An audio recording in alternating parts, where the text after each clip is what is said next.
네. 이 말씀은 여러분 하도 많이 들어서 잘 아실 거예요, 그렇죠? 저는 이 말씀을 이렇게 한마디로 이렇게 요약을 하면 이 말씀은 이 본문은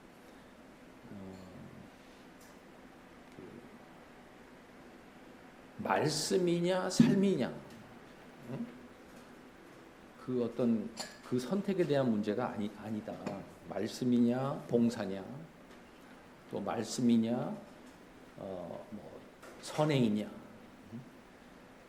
말씀이냐 뭐 전도냐, 말씀이냐 선교냐, 말씀이냐 직업이냐. 그러니까 말씀과 삶을 놓고 어느 한 가지를 선택해야 된다는 그런 의미가 아니다라고 이렇게 저는 전제를 하고 오늘 말씀을 나누려고 해요. 예수님 말씀은 지금 마르다가 틀렸다 그런 뜻이 아니고 마르다가 놓친 부분이 뭐냐, 저는 이제 거기에 그 초점이 있다고 생각을 합니다. 그래서 여기 보면은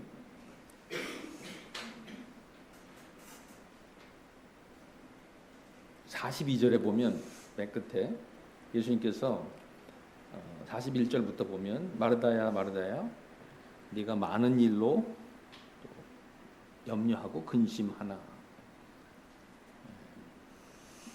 몇 가지만 하든지 혹은 한 가지만이라도 족하니라, 이렇게 말씀하셨단 말이에요. 그런데 여기는 지금 이 성경에는 주석이 안 나와 있는데 그 각주가 있는 성경을 보시면 이 42절에 대해서 부연 설명이 있어요. 그 부연 설명이 뭐냐면 요즘 새로 나오는 번역에는 요 몇 가지만이라는 문구가 삭제되어 있습니다. 그리고 그냥 한 가지면 족하다 이렇게 되어 있단 말이에요. 이제 그게 이유가 뭐냐면 여러분 성경도 처음에 그 사본을 이렇게 필사가들이 이렇게 옛날에는 무슨 컴퓨터 무슨 카피 머신 복사기 이런 거 없었기 때문에 다 필사로 했단 말이에요. 그런데 이제 후기 사본이 있고 그 다음에 전기 사본들이 있어요. 그러니까 이 번역은 지금 몇 가지만이라는 요 문구가 들어간 이 사본은 조금 후기 사본에 속해요. 그런데 성경학자들의 그 원칙은 뭐냐면 후기로 갈수록 정확도가 떨어진다는 거예요. 그러니까 오리지널에 가까운 것이 원래 본래의 하나님의 말씀에 제일 가깝다라는 원칙이에요. 근데 요즘에 이제 조금 더 그 일찍 발견된 사본들, 그 사본들을 보니까 이 몇 가지만이라는 문구가 없단 말이에요. 네, 저는 그래서 이 몇 가지만이라는 요 문구가 없는 게 맞다라고 생각을 해요.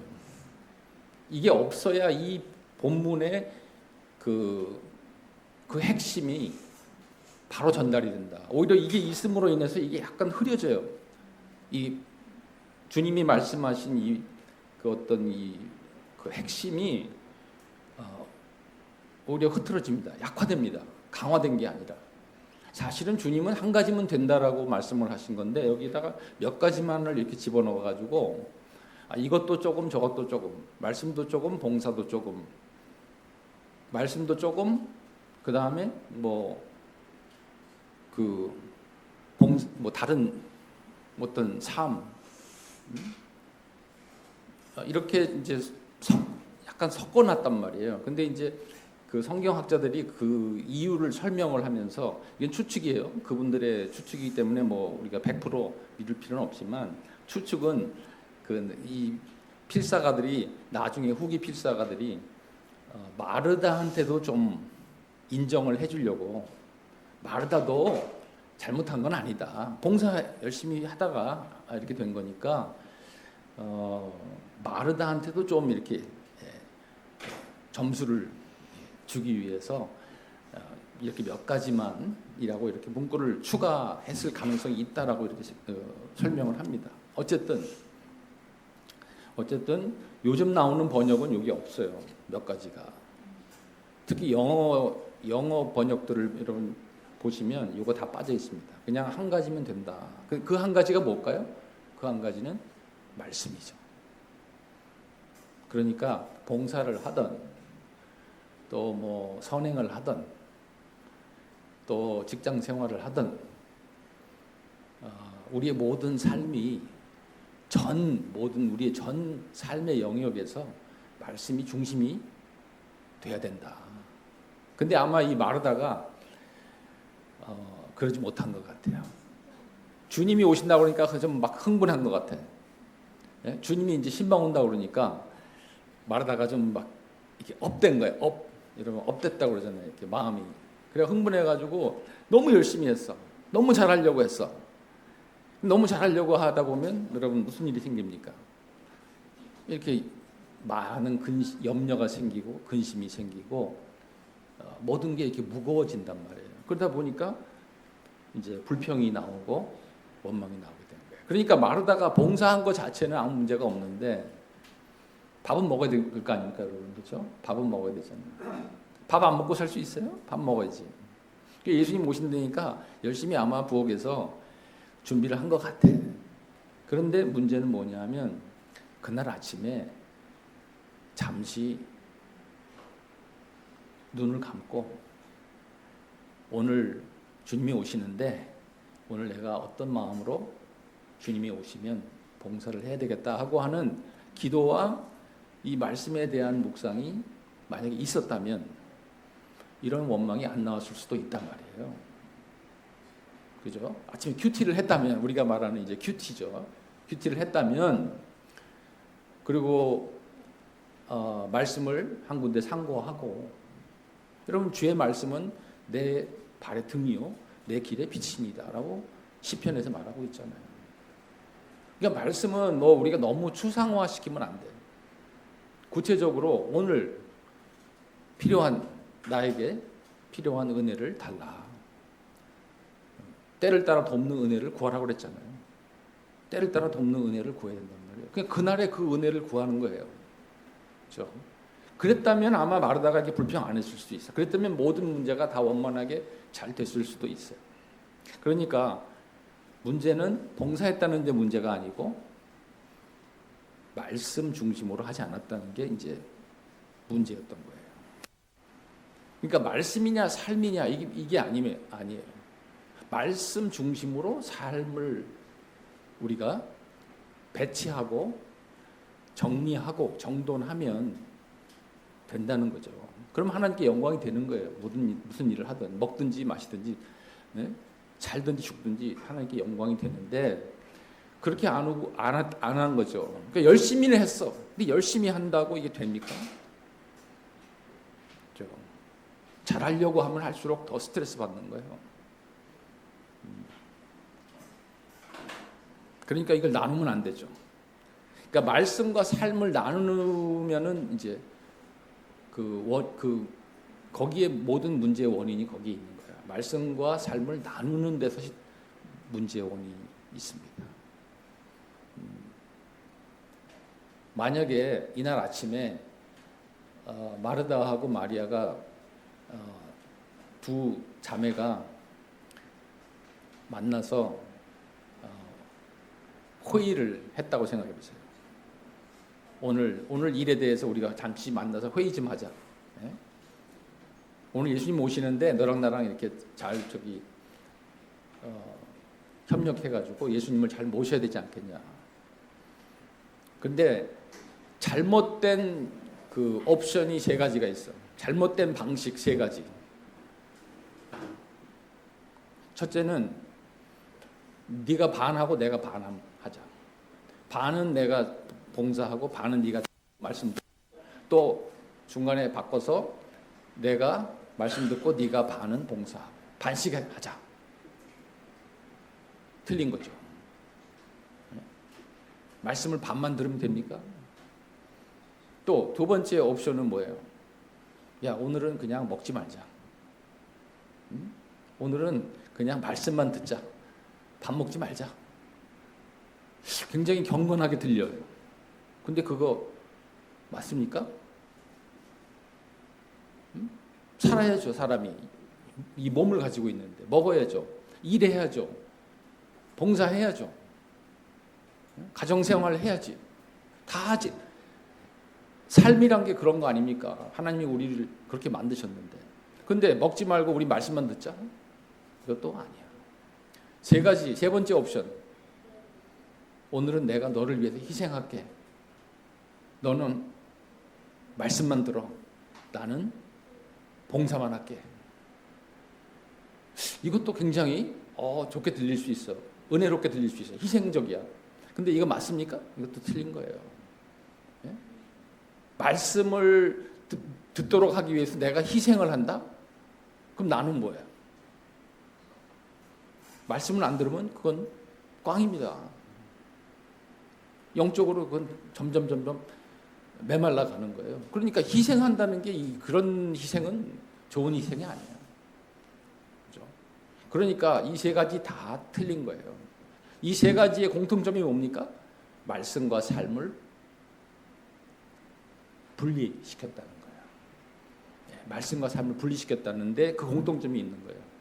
그러니까 어떤 식으로 하든 관계없어요. 말씀과 삶이 분리되면 그거는 틀린 거예요. 그리고 거기에 반드시 후과가 있어요. 그 후과가 뭐예요? 바로 이거예요. 불평하고 원망하게 되고 근심하게 되고 스트레스 받는 거고. 그렇죠? 그러니까 오늘의 이 예수님 말씀하신 이 한 가지는 뭡니까? 뭘 하든지 말씀 듣고 해라 이거죠. 우리 삶의 말씀의 중심이 되게 해라. 여러분 왜 이 강단이 여기 지금 있을까요? 이 지금 설교 강단이 왜 여기 중간에 딱 있어요? 중심에. 왜 저기다 안 놓고? 왜 또 저기다 안 놓고? 왜 중간에 놨어요? 잘 보이라고 놓은 거예요? 목사님이 잘 보이라고 놨을까 중간에? 그게 아니에요. 여기 원칙이 있어요. 특히 우리 이 장로교 또 전통, 우리 또 이 리폼드 그 어떤 전통은 이게 상징하는 바가 있는 거예요. 이게 뭐예요? 이게 말씀이 우리 삶의 중심이다. 그래야 모든 게 하나님께 영광이 된다. 그래야 우리가 뭘 하든 하나님이 영광 받으신다. 우리도 기쁘지만 하나님도 영광 받으신다라는 것이 이 강단이 중간에 딱 있는 상징적인 의미가 거기에 있는 거예요. 그러니까 반석 위에 우리 삶을 집을 세워야 돼요. 모래 위에 세우면 안 돼요. 모래 위에 아무리 열심히 세워봐야 그거 다 무너집니다. 그런 뜻이에요. 아무리 세상에 나가서 잘해도 성공해도 그거 다 모래 위에 그냥 짓는 거예요. 근데 좀 부족해도 모자라도 겸손해도 미약해도 반석 위에 지으면 그거는 안 무너져요.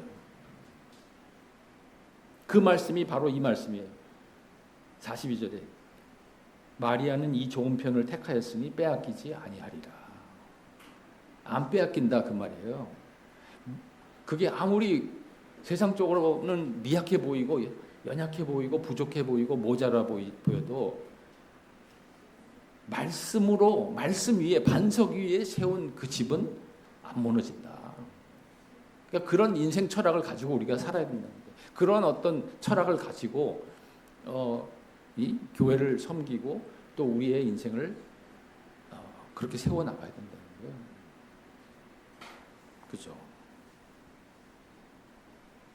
사람이 떡으로만 살 것이 아니요 하나님의 입에서 나오는 모든 말씀으로 살 것이 예수님 말씀하셨어요. 여러분 그 말씀을 언제 하셨죠? 사람이 떡으로만 살 게 아니라 말씀으로 살 것이다 라는 말씀을 언제 하셨어요? 시험 받으실 때 하셨단 말이에요. 그 마귀가 예수님한테 너가 하나님의 아들이거든 이 돌들로 떡이 되게 해보라고. 그럼 예수님은 그 대답을 하셨어요. 그러면 예수님 말씀이 떡은 필요 없고 말씀만 있으면 된다 그런 뜻입니까? 많은 사람들이 그렇게 설명을 하는 경우가 있어요. 떡은 마치 이거는 좀 그냥 그렇게 뭐 영적이지 않은 거고 말씀만 영적인 거로 이렇게 해석을 하는 경우도 있단 말이에요. 그건 잘못된 해석이에요. 그게 바로 제가 오늘 말씀드린 이 메시지의 포인트예요. 떡과 말씀을 그렇게 분리를 시켜버리면 그 문제가 있는 거예요. 자, 생각해 보세요. 예수님이 어디서 이 말씀을 인용하셨어요? 어디서? 마귀가 시험했을 때 예수님이 어디서 이 말씀을 인용하셨어요? 성경 어디에서? 이 말씀이 성경 어디에 나오는 말씀이에요? 신명기에 나오는 말씀이에요. 신명기에 이스라엘 백성들이 광야에서 먹을 게 없을 때 원망했잖아요. 그때 하나님이 뭘 주셨어요? 하늘의 떡이라고 했죠. 하늘의 떡이 뭐예요? 만나를 주실 때 하셨던 말씀이에요, 이게. 그러니까 이 말씀을 이 신명기에서 이렇게 대답하신 그건 뭐냐면 떡은 필요 없고 말씀만 있으면 된다는 그런 아주 은혜스러운 아주 영적으로 들리는 그런 뜻이 아니고 만나가 뭐예요? 만나는 하나님의 말씀으로 주신 떡이야. 하나님이 그 말씀으로 약속하신 떡이란 말이에요. 그러니까 그 말씀에서 나온 떡이라는 뜻이에요. 떡만 가지고는 안 된다. 말씀에서 나온 떡이어야 된다. 그런 의미로 주신 말씀이다. 그 말이죠. 그게 광야에서 이스라엘 백성들이 경험했던 거 아닙니까? 그래서 그거를 하늘의 떡이라고 이렇게 부르는 거예요. 그건 하나님이 약속하신 떡. 그러니까 우리가 밖에 나가서 직장 생활하고 일을 해서 먹는 떡도 그것도 내가 열심히 해서 먹는 떡이라고 생각하면 틀린 거예요. 그것도. 그러면 그건 이제 또 나누는 거야. 교회에서는 말씀으로 열심히 내가 공부하고 배우고 듣고 영적 잘 이렇게 하다가 밖에 나가서 내가 일하고 먹고 살고 나의 그 생계는 그거는 그냥 내가 밖에 나가서 그냥 열심히 해가지고 번 거지.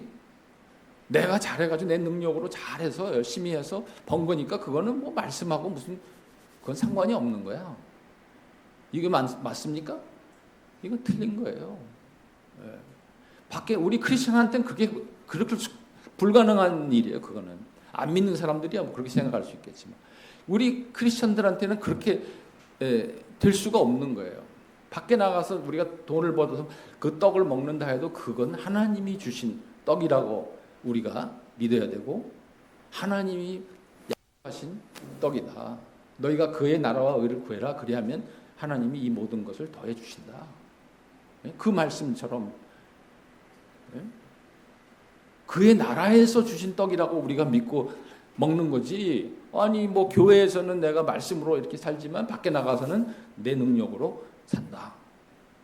원래 내가 가지고 있는 무슨 자기의 무슨 탤런트나 무슨 자기의 어떤 실력이나 자기의 무슨 자질, 자기의 어떤 무슨 머리가 좋은 뭐 이런 거 가지고 내가 먹는 거지.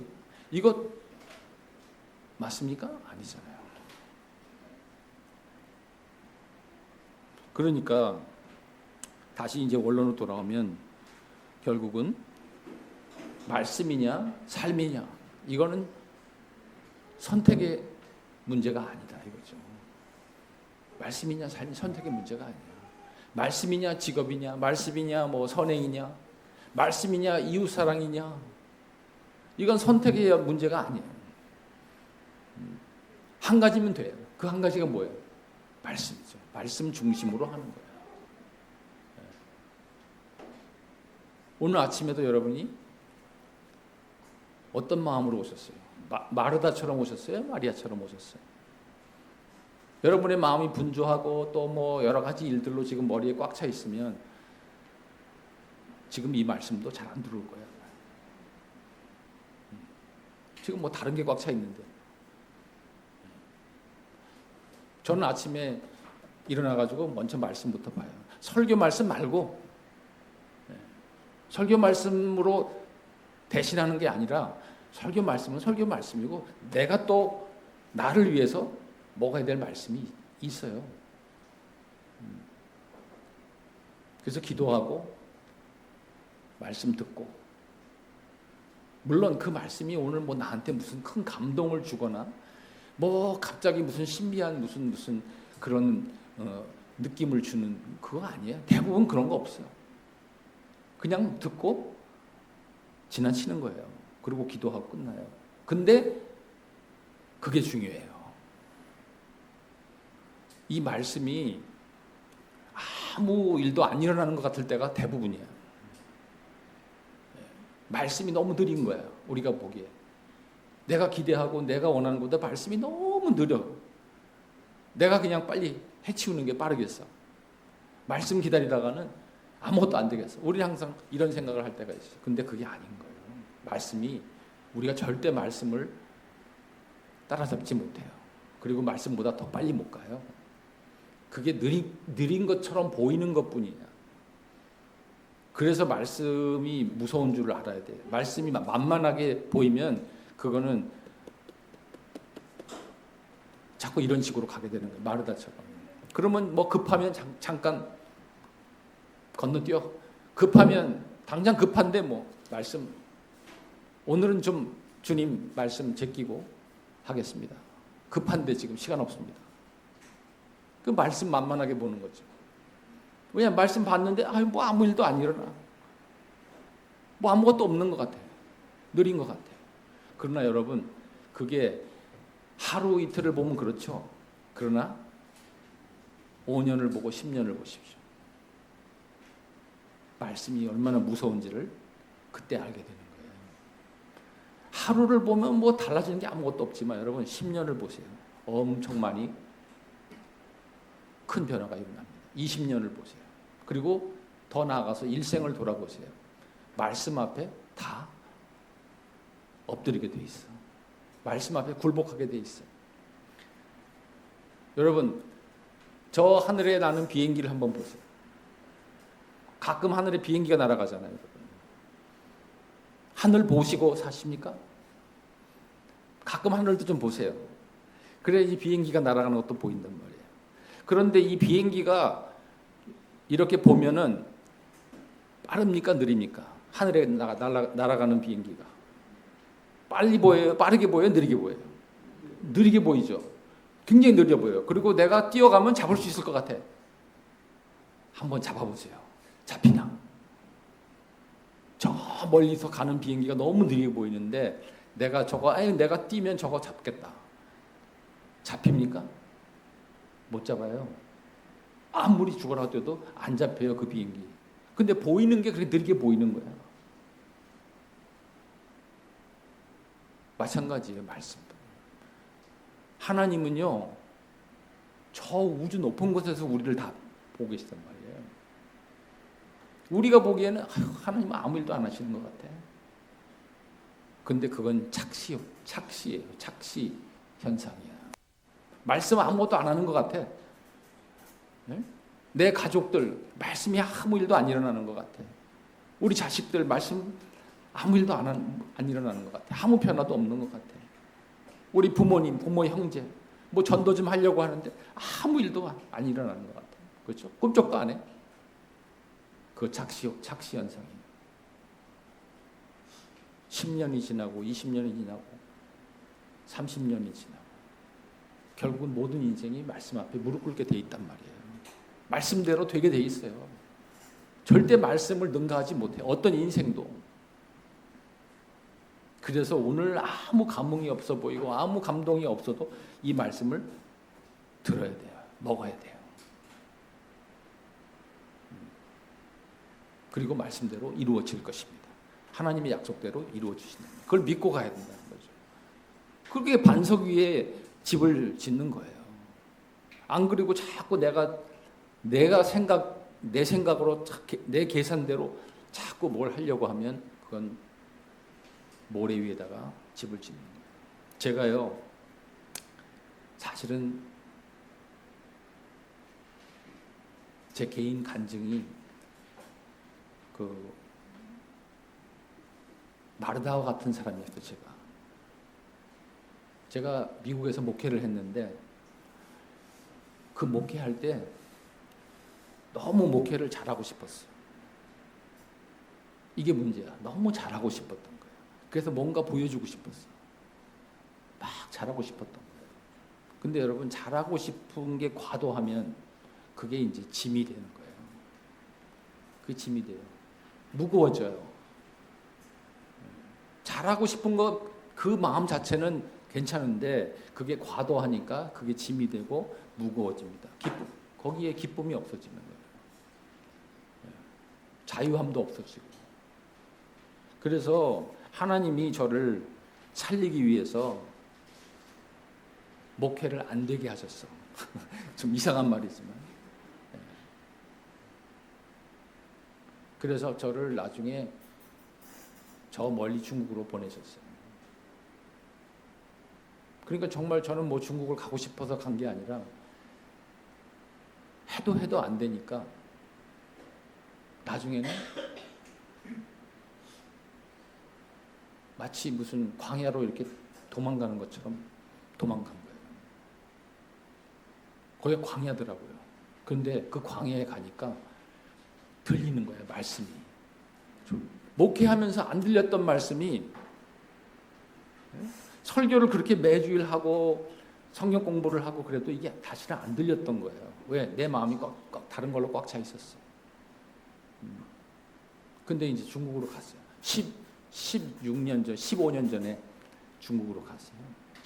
지금까지 지금 이 일을 하고 있는데 중국으로 갔더니 거기는 정말 광야와 같은 곳이야. 다른 세계야.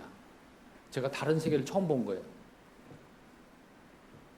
한국에서 제가 자라서 중학교 3학년 때 15살 때 미국으로 이민 갔어요. 그래서 거기서부터 미국에서 컸어요. 그래서 나이 50이 돼가지고 중국으로 간 거, 하나님 보내신 거예요. 지금 생각하니까 하나님이 보내신 거예요. 저를 살리기 위해서. 왜? 이 친구가 여기 뒀다가는 이건 죽겠다. 이 친구를 살리기 위해서 보내야 되겠다. 그래서 하나님 제 마음에 감동을 주셔가지고 중국으로 보낸 거예요. 거기 가니까 들리기 시작하는 거예요. 왜? 이제 짐이 없으니까. 그게 짐이 없는 것의 복입니다. 모세가 여러분 광야에 가가지고 변했잖아요. 자기가 옛날에 애굽에 있을 때는 막 자기가 뭔가 해보려고 막 열심을 내다가 안 됐잖아. 아무것도 안 됐잖아요. 그러니까 나중에 광야로 도망갔잖아요. 거기서 있다가 하나님 부름을 받은 거 아니에요. 왜? 모세가 준비가 된 거예요, 이제. 그 시끄러운 데 있다가 너무 시끄러워갖고 말씀이 안 들려. 근데 그 아무 소리도 안 들리는 광야에 가서 말씀이 들리기 시작한 거예요. 그래가지고 지금 16년 동안 제 아내하고 둘이서 지금까지도 이 일을 하고 있지 않습니까? 행복하게 하고 있잖아요. 왜? 말씀이 들리니까. 그러니까 지금은 잘하는 게 중요한 게 아니에요. 이제 옛날에 너무 잘하고 싶었어. 잘하고 싶은 게 너무 과도하면 마르다처럼 되는 거예요. 그러면 목회하면서 또 제가 불평하고 원망하고 하나님이 나를 안 도와주신다고 생각했어요. 하나님, 나는 이렇게 잘해보려고 하는데 하나님 나를 왜 안 도와줍니까? 이런 거예요. 마르다가 지금 그러고 있잖아요. 주님, 제 동생이 저를 안 도와주고 있어요. 그러니까 지금은요, 잘하는 게 중요한 게 아니고 잘 마치는 게 중요해요.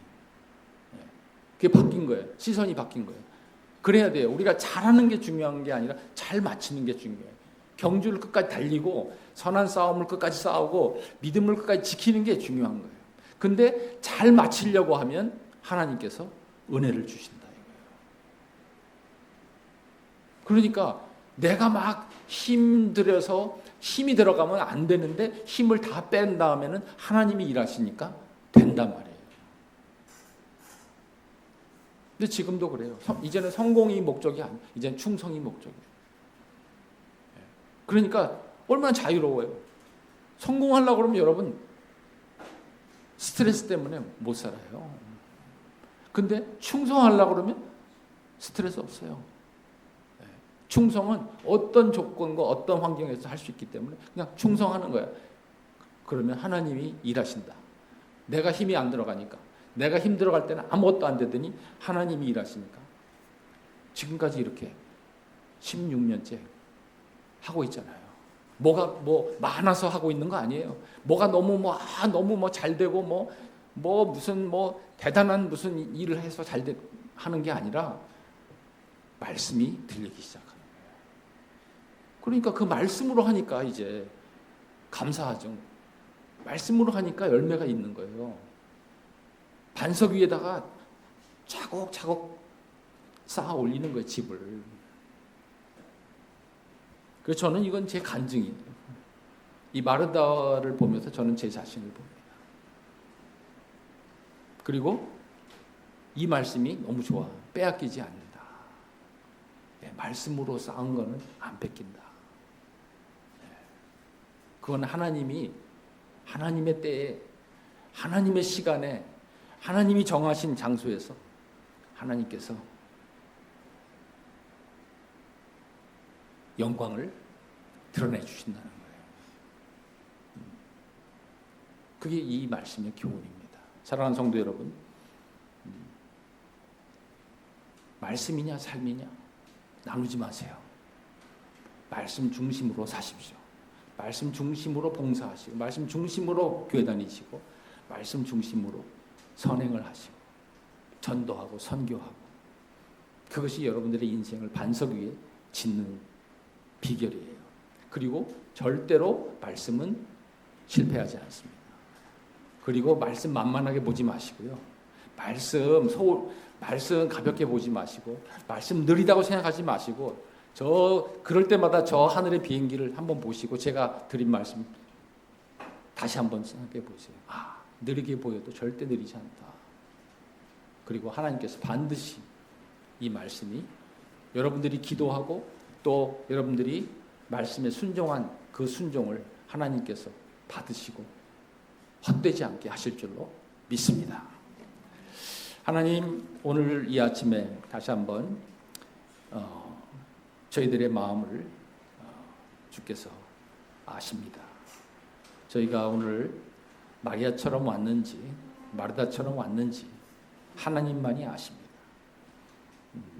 그리고 우리의 삶이 인생이 지금 반석 위에 짓고 있는 집인지 아니면 모래 위에 짓고 있는 집인지 주님이 아십니다.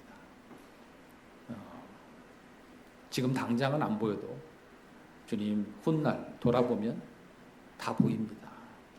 하나님, 우리가 지혜롭게 하시고 그래서 10년 뒤, 20년 뒤에 있을 일을 그때 가서만 보지 말고 지금 미리 볼 수 있게 해주시고 말씀 앞에 엎드리고 겸손하게 하나님의 뜻을 구하고 주님 잘하려고 하지 말고 충성하게 하시고 주님 너무 주님 분주해서 우리 마음이 염려가 생기고 자꾸 부담이 생기고 무거워지는 그런 삶이 아니라 주님이 주시는 그 안식을 누리면서 자유함 속에서 감사함으로 봉사도 하고 또 예배도 드리고 이 크리스찬의 신앙과 삶을 만끽하며 즐거워하며 살아갈 수 있도록 은혜를 더하여 주옵소서.